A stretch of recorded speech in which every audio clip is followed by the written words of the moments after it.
Today I'm doing a review of these glass cutters by the German company Silberschnitt. They come in two sizes or two types.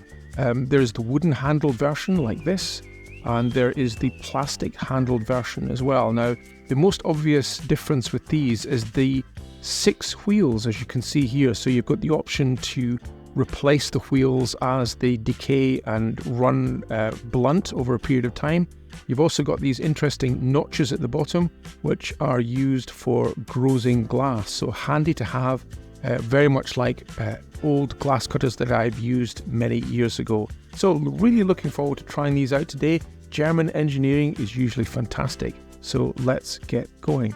What I'm comparing them to are the Toyo cutters. Now, I've been using Toyo glass cutters for years, and as you can see here, there's only one head, which does last for a very long period of time. It is changeable, so once it does become blunt, you can unscrew it and replace it. It also comes with an oil chamber. I tend not to use that, but that is used to lubricate the head of the glass cutter. Now you can see the plastic handle here is quite prescriptive in that it is molded to fit the hand. Predominantly the right hand, I must say. I did try and hold it in my left hand, and it wasn't very easy to hold. In fact, I did find I was struggling to try and find the most comfortable way of holding this. I kind of felt that holding it between my two fingers like this was going to be the best way of working. But yeah, it should be comfortable, but wasn't entirely comfortable to start with.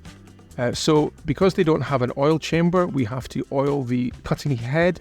We just use a little bit of WD-40 with some cotton buds in the bottom there, which is absolutely ideal for lubricating the head.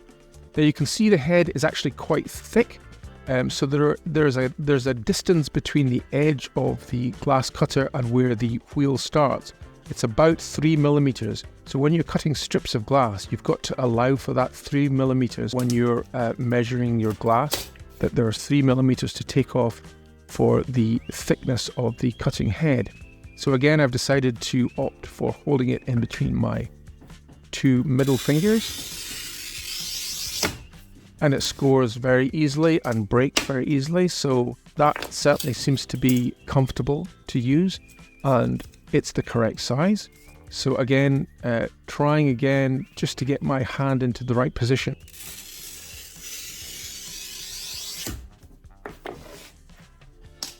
But again, as you can see here, cutting very easily. So let's try the wooden handled version. So I'm presuming this is going to be easier for left-handed operators because there's no sort of pre-molded handle. Measure twice and cut once, always the golden rule.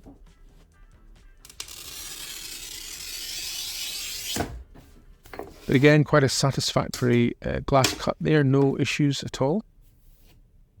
Where I began to find issues was when I was using the glass cutter to follow a line. Because the handle that holds the wheel is so thick, I couldn't actually see where the wheel was.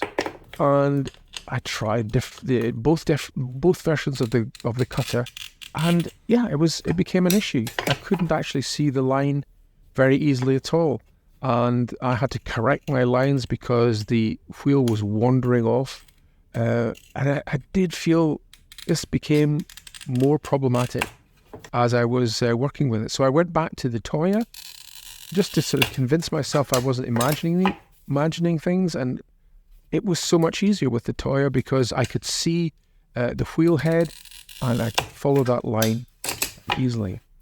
So here's a turnout for the books. I was really looking forward to trying these Silberschnitt glass cutters, but in trying them out, I've discovered that they are really only suitable for cutting straight edges.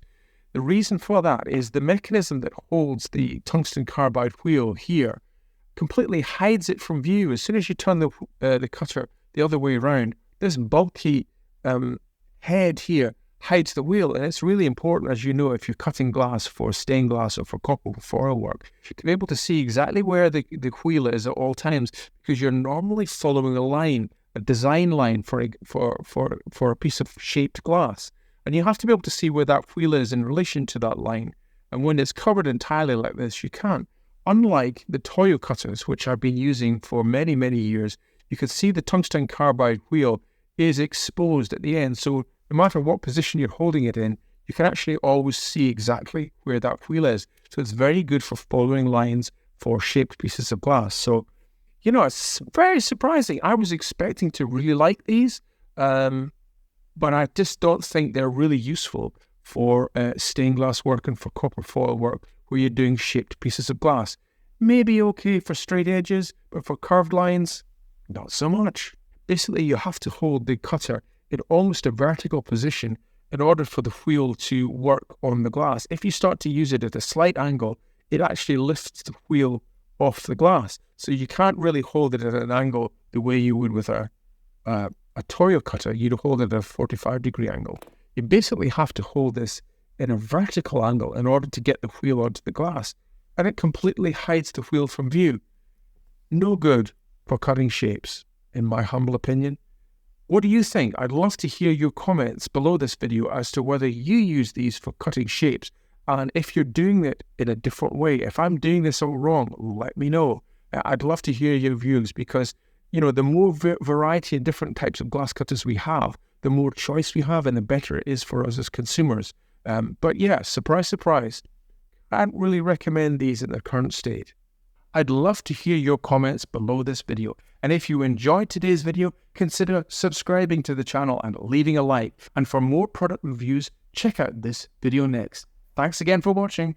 Bye for now.